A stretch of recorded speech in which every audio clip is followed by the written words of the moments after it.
Hello बच्चों, तो आज हम बात करेंगे एक बहुत इंपॉर्टेंट टॉपिक की जिसका नाम है इलेक्ट्रिक फील्ड। इसी को हम फिजिक्स में इंटेंसिटी ऑफ इलेक्ट्रिक फील्ड के नाम से जानते हैं। आइए तो शुरुआत करते हैं कि इंटेंसिटी ऑफ इलेक्ट्रिक फील्ड या इलेक्ट्रिक फील्ड क्या होती है। जैसे कि हम सबको पता है कि फिजिक्स में अगर कोई चार्ज किसी डिस्टेंस पर प्लेस है तो उस चार्ज के चारों तरफ एक फील्ड जनरेट होती है। इस चार्ज के चारों तरफ एक फील्ड जनरेट होती है और इस फील्ड में इस चार्ज का इफेक्ट रहता है। अगर कोई दूसरा चार्ज, कोई भी चार्ज हो, यहाँ पे मैं टेस्ट चार्ज मान लेता हूँ, इसे मैं टेस्ट चार्ज या फिर इसे यूनिट पॉजिटिव चार्ज कहते हैं, यूनिट पॉजिटिव चार्ज कहते हैं। इसको रख देता हूँ और इस चार्ज को इस फील्ड में एंटर कराता हूँ और जैसे ही ये चार्ज इस फील्ड में एंटर होगा वैसे ही इस चार्ज पर एक फोर्स लगेगा। उस फोर्स को हम इंटेंसिटी ऑफ इलेक्ट्रिक फील्ड कहते हैं। वह फोर्स हमारा इसके द्वारा जो एक्सपीरियंस किया हुआ फोर्स है, the force experience by unit positive charge is called intensity of electric. इसमें जो चार्ज होता है बेटा वो बहुत छोटा होता है, इसकी वैल्यू बहुत कम होती है, बहुत कम, वेरी वेरी लेस, बहुत कम होती है। इसलिए मैं इसको कई बार ऐसे limit Q not tends to zero, पर जीरो नहीं है पर जीरो के नजदीक है, ऐसा कभी कभार लिख देता हूँ, जिससे इंटेंसिटी ऑफ इलेक्ट्रिक फील्ड का फॉर्मूला ये भी बन जाता है। आइए तो बात कर देते हैं इसकी डेफिनेशन क्या होती है। इसकी डेफिनेशन में कह सकते हैं the force experienced by unit positive charge, the force experienced by unit positive charge, the force experienced by unit positive charge in the electric field is called intensity of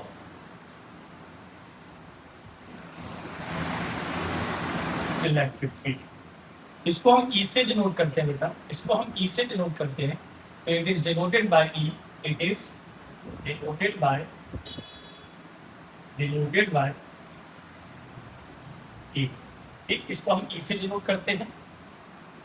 इसका formula E equal to F upon U naught होता है। इसकी ऐसा unit क्या होगी, its SI unit is force की newton, charge की coulomb, newton upon coulomb होती है। इसकी सीजीएस यूनिट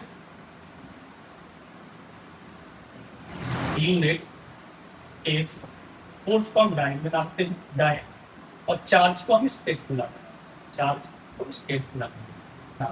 बात समझ में आ गई। ये कैसी क्वांटिटी है, ये एक vector quantity is a vector quantity. Vector quantity क्यों है, क्योंकि फोर्स एक वेक्टर क्वांटिटी है तो इलेक्ट्रिक फील्ड भी वेक्टर क्वांटिटी होगी।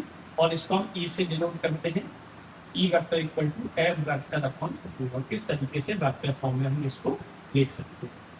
इसके बाद बात कर लेते हैं इसका डायमेंशनल फॉर्मूला क्या होता है। तो इट्स डायमेंशनल फॉर्मूला इज, तो फोर्स का सबको पता है M/L/T-2 होता है और चार्ज का डायमेंशनल फॉर्मूला बेटा AT होता है। तो ये सॉल्व करके आता है M/A-3 तो ये थी हमारी intensity of electric field. The force experienced by unit positive charge is called intensity of electric field. Start करते हैं दूसरा टॉपिक जिसका नाम है intensity of electric field due to point charge. आइए बिना देर किए स्टार्ट करते इस डेरिवेशन को। ये एक बहुत इंपॉर्टेंट डेरिवेशन है, इसके ऊपर बहुत सारे न्यूमेरिकल्स बनते हैं और इसको कैसे सॉल्व करना है आइए उसको बारे में समझते हैं। मान लो हमारे पास में एक पॉइंट चार्ज है 10 p, जो पॉइंट ओ पर रखा हुआ है, इससे r डिस्टेंस पर एक पॉइंट है p जिस पर हमें intensity of electric field find करनी है। तो प्लस क्यू की वजह से इंटेंसिटी ऑफ इलेक्ट्रिक फील्ड हमेशा अवे आएगी, क्योंकि अगर चार्ज हमारा माइनस का होता है तो intensity of electric field minus की तरफ होती है। अगर हमारा चार्ज प्लस होता है तो इंटेंसिटी ऑफ इलेक्ट्रिक फील्ड हमेशा अवे होती है। या ऐसे समझ लें, माइनस क्यू चार्ज है तो डायरेक्शन जो होगी वो माइनस क्यू की तरफ होगी, और प्लस क्यू चार्ज है तो डायरेक्शन इलेक्ट्रिक फील्ड की हमेशा अवे फ्रॉम द चार्ज होगी। चलिए तो इसमें लिख लेते हैं। लेट किया मैंने, अच्छा सुनो, let a plus Q charge is placed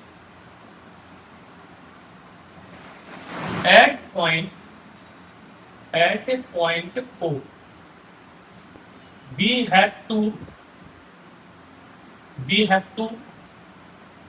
find out the intensity of electric field at point P at a distance R from midpoint from point O. चलिए, तो ये हमने इसकी थ्योरी लिख ली है। अब हमें इंटेंसिटी ऑफ इलेक्ट्रिक फील्ड चाहिए। एक बात चीज समझ लेना, इंटेंसिटी ऑफ इलेक्ट्रिक फील्ड का फॉर्मूला F/Q0 होता है। अगर मुझे कहीं भी E निकालना है तो मुझे F चाहिए। क्या चाहिए? F। आइए तो F कैसे निकालते हैं समझ लेते हैं। उसके लिए मुझे दो चार्ज चाहिए, तो मैं क्या करूंगा, यहाँ पर एक प्लस Q0 चार्ज, जैसे हम यूनिट पॉजिटिव चार्ज है उसको कंसीडर कर लेते हैं। ये चार्ज की वैल्यू इतनी कम होती है, इस चार्ज की वैल्यू इतनी कम होती है कि इसके होने ना होने से किसी दूसरे चार्ज पर फर्क नहीं पड़ता है, लेकिन हाँ इसके होने से हमें दो चार्ज मिल जाते हैं, एक तो था, एक में और मिल गया। चलिए, तो हम कंसीडर करेंगे इसके लिए, consider a unit positive charge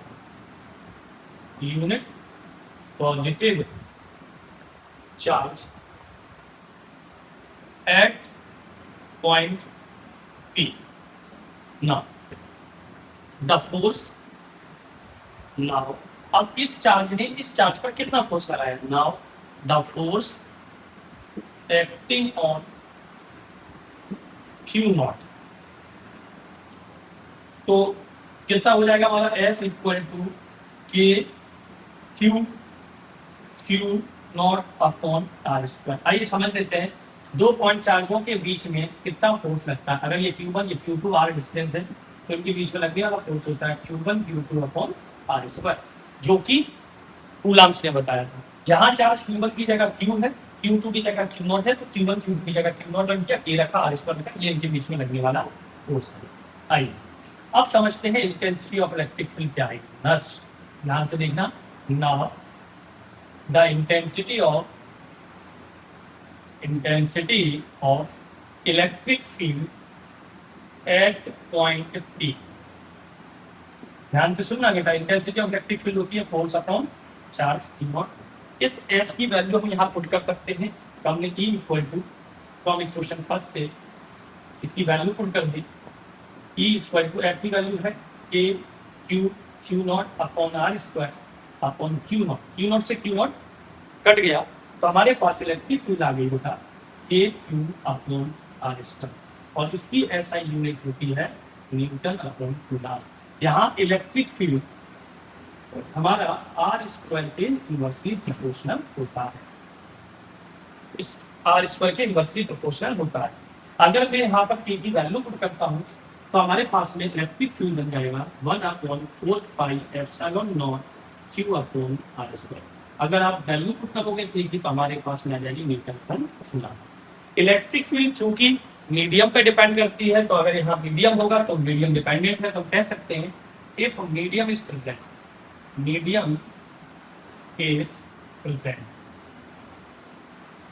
अगर मीडियम प्रेजेंट है तो हमारा फोर्स बन जाएगा, इलेक्ट्रिक फील्ड बन जाएगी 1/4πε0 K Q upon R square. ये हमारे पास में न्यूटन अपॉन कूलम्ब फॉर्मूला आ जाएगा। बात समझ में आ गई? अगर कभी आपसे ग्राफ पूछे इलेक्ट्रिक फील्ड और आर के बारे में, इलेक्ट्रिक फील्ड और आर के बारे में ग्राफ पूछे तो आपको इस तरीके का ग्राफ बना दें। जैसे जैसे आर बढ़ेगा वैसे वैसे इलेक्ट्रिक फील्ड घटती जाएगी, तो ये हाइपरबोला टाइप का हमारा एक ग्राफ तैयार हो जाएगा। बात समझ में आ गई? आई होप कि आपको ये डेरिवेशन समझ में आ गया होगा। इसके ऊपर बहुत सारे न्यूमेरिकल्स हमको करने हैं, ये बहुत इंपॉर्टेंट डेरिवेशन है, आप लोग इसको एक बार देख। हेलो बच्चों, तो आज स्टार्ट करने वाले हैं इंटेंसिटी ऑफ इलेक्ट्रिक फील्ड के न्यूमेरिकल्स। आज हम बात करेंगे उन इंटेंसिटी ऑफ इलेक्ट्रिक फील्ड के न्यूमेरिकल्स के बारे में जो पॉइंट चार्ज की वजह से लग सकते हैं। आइए तो शुरुआत करते हैं। Intensity of electric field due to point charge का फॉर्मूला होता है E equal to K Q upon R square. E equal to K Q upon R square, जिसमें इस के की वैल्यू हम हमेशा हर न्यूमेरिकल में 9 इंटू 10 की पावर 9 या फिर 1 अपॉन 4 पाई एप्सिलॉन नॉट रखने वाले हैं। Q आपको दिया जाएगा, R आपको दिया जाएगा और आपसे इंटेंसिटी ऑफ इलेक्ट्रिक फील्ड पूछने वाला है। आइए तो शुरुआत कर लेते हैं। मान लो हमारे पास में एक बहुत सिंपल सा 3 माइक्रो कूलम का चार्ज है और यहाँ से 6 सेंटीमीटर की डिस्टेंस पर कोई आपसे पूछे बताइए इंटेंसिटी ऑफ इलेक्ट्रिक फील्ड क्या होगी, तो आप बता सकते हैं इंटेंसिटी ऑफ इलेक्ट्रिक फील्ड का फॉर्मूला होता है E equal to K Q upon R square. तो के की वैल्यू 9 इंटू 10 की पावर 9, क्यू की वैल्यू 3 है, माइक्रो है तो 10 की पावर -6। इस माइक्रो का मतलब ही 10 की पावर -6 होता है और यहाँ पर ये 6 है और सेंटीमीटर है तो 10 की पावर -2, स्क्वायर लगा है तो हमने स्क्वायर लगा दिया। ठीक है, तो इस तरीके से हम इसको सॉल्व कर सकते हैं। ये 9, ये 3, ये हमारे 10 की पावर +3, ये बचेगा 6 इंटू 6 इंटू 10 की पावर -4। यहाँ से ये कट जाएगा, 3 से ये कट जाएगा, 3 से ये कट जाएगा, 3 से ये कट जाएगा। हमारे पास बचेगा E इक्वल टू 3/4 इंटू 10 की पावर -3 बची थी ना, तो ये ऊपर जाएगा, हमारे पास हो जाएगा 10 की पावर 7। तो यहाँ से हम E इक्वल टू लिख सकते हैं 30/4 इंटू 10 की पावर 6, जो कि हो जाएगा हमारा 7.5 इंटू 10 की पावर 6 न्यूटन अपॉन कूलम। बड़े आसानी से हम यहाँ वैल्यू पुट कर सकते हैं। ये 10 की पावर -6 ऊपर जाएगा तो 7 हो जाएगा, इसमें से एक जीरो इधर ले लेंगे तो 6 बचेगा। ये 15/2 आएगा, 15/2 और यहाँ से ये 7.5 हो जाएगा। बात समझ में आ गई? चलिए, तो इसी तरीके से हम दूसरा एक क्वेश्चन देख लेते हैं।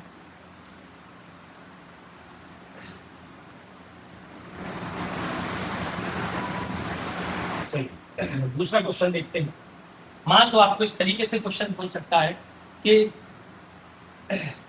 इंटेंसिटी ऑफ इलेक्ट्रिक फील्ड पर कितना असर पड़ेगा अगर हम आर को बढ़ा देंगे। तो अगर आर बढ़ाओगे तो ई घटेगा, आर को डबल कर देंगे तो ई हमारा कितना टाइम्स हो जाएगा, तो ई हमारा 4 टाइम्स कम हो जाएगा। क्यों? स्क्वायर है। अगर मैं इसका 2 आर रखूँ 2 टू 4 तो ये 4 टाइम्स कम हो जाएगा। अगर मैं आर को 3 टाइम्स इंक्रीज करूंगा तो ये हमारा इलेक्ट्रिक फील्ड 9 टाइम्स कम हो जाएगा। याद रखना इस बात को। और यही से उल्टा है, अगर मैं इसको कम करूंगा तो ये बढ़ेगा, इसको कम करूंगा तो ये 4 गुना बढ़ेगा, इसको कम करूंगा तो ये 9 टाइम्स इंक्रीज हो जाएगा। तो ये कभी कभार एमसीक्यू में पूछ लेता है कि आर को बढ़ाने पर क्या असर पड़ता है, आप लोगों को इसको याद रखना है। ठीक है, चलिए आगे बात कर लेते हैं electric field due to multiple charges. मान लो हमारे पास में बहुत सारे चार्ज रखे हैं, मान लो हमारे पास में बहुत सारे चार्ज हैं, एक है Q1, एक है Q2, एक है Q3, ऐसे बहुत सारे चार्ज हैं। तो हमारे पास में यहाँ अगर कोई आपसे पूछे नेट इलेक्ट्रिक फील्ड क्या होगी तो आप बता दीजिए, तो आप कहेंगे E1 plus E2 plus E3, और अगर ऐसे बहुत सारे हैं डैश डैश डैश EN, सारे इलेक्ट्रिक फील्ड का अगर हम वेक्टर सम कर देते हैं तो हमारी net intensity of electric field आ जाती है। तो अगर इस पर बहुत सारे चार्ज होंगे तो बहुत सारे मतलब Qn चार्ज है जो इस पर इंटेंसिटी ऑफ इलेक्ट्रिक फील्ड इसकी वजह से इधर आएगी E1, इसकी वजह से इधर जाएगी E2, इसकी वजह से इधर जाएगी E3 और इसकी वजह से इधर जाएगी En, है ना। सब एक वेक्टर क्वांटिटी है तो हम इसको इस तरीके से लिख सकते हैं। आइए हम इसके न्यूमेरिकल्स करवा देते हैं किस तरीके से करना है। उसके लिए आपको बेसिक चीजें याद रखनी पड़ेगी। पहली चीज आपको वेक्टर आना चाहिए। देखो, अगर दो वेक्टर सेम डायरेक्शन में है तो उनको आपको सीधा ऐड करना है। सीधा ऐड, मान लो ये E1 है और ये E2 है तो आप सीधा इसको ऐड कर देना E1 प्लस। अगर दो वेक्टर अपोजिट डायरेक्शन में है तो इनको ऐड करना है तो आप ऐड ना करके इनको माइनस कर देना। आपका answer E1 minus E2 net, E net. अगर मान लो कोई दो इलेक्ट्रिक फील्ड हमारे पास में थीटा एंगल पर है तो हमारे पास में ई नेट आ जाएगा under root E1 square plus E2 square plus 2E1 E2 cos theta, इस वाले फॉर्मूले से। और डायरेक्शन आ जाएगी नेट की tan alpha equal to B sine theta, B मतलब यहाँ पर E2 sine theta upon E1 plus E2 cos theta. ये दोनों फॉर्मूला, अगर दो वेक्टर सेम डायरेक्शन में डायरेक्ट जोड़ दो, दो इलेक्ट्रिक फील्ड सेम डायरेक्शन में ऐड कर दो, अपोजिट डायरेक्शन में माइनस कर दो, अगर वो किसी एंगल पर है तो हम इसको इस तरीके से सॉल्व कर सकते हैं। आइए तो समझते हैं कैसे सॉल्व करना है। ठीक है, ये फॉर्मूला था, आप क्वेश्चन से देखिए।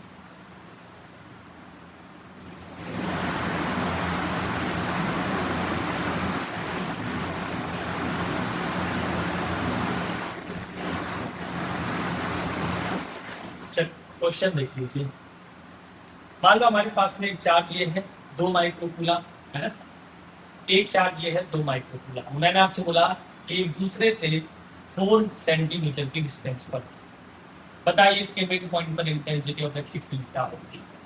तो आपने कहा इसकी वजह से इंटेंसिटी ऑफ इलेक्ट्रिक फील्ड इधर आएगी E1, इसकी वजह से इधर आएगी E2, और हमारे पास में net intensity of electric field सीधा E1 माइनस E2 आ जाएगी। चूंकि ये चार्ज सेम है, डिस्टेंस सेम है 2 सेंटीमीटर, तो जीरो आने वाली है। मान लो इसकी वजह से E है और इसकी वजह से भी E है, तो आंसर E माइनस E, सीधा आंसर आएगा जीरो, बिना सॉल्व करके। ठीक है, मान लो अगर इसी को क्वेश्चन को मैंने इसको माइनस कर दिया, तो अभी इसकी वजह से जो इंटेंसिटी इधर थी वो इधर ना होकर अब इधर की साइड ही हो जाएगी, E2 भी इस साइड हो जाएगी। तो फिर ये दोनों सेम डायरेक्शन में तुमको जोड़ना है, आंसर आएगा 2E, और E की वैल्यू कितनी आएगी बेटा, देखो के क्यू अपॉन आर स्क्वायर से, के क्यू अपॉन आर स्क्वायर से ए की वैल्यू कितनी होती है 9 इंटू 10 की पावर 9, क्यू की वैल्यू 2 इंटू 10 की पावर -6, और आर देखो बेटा 4 सेंटीमीटर पूरा कर दो, इतना कितना होगा यहाँ से आते 2 सेंटीमीटर, है ना। तो ये हो जाएगा 2 इंटू 10 की पावर -2 का होल स्क्वायर। तो बेटा ये 2 का स्क्वायर 4 होगा, तो 4 से 4 कट गया, ये 9 आ जाएगा 10 की पावर 7 न्यूटन अपॉन। ठीक है, चलिए तो तीसरा एक क्वेश्चन देख लेते हैं। अगर मान लो कोई एंगल पर हूं,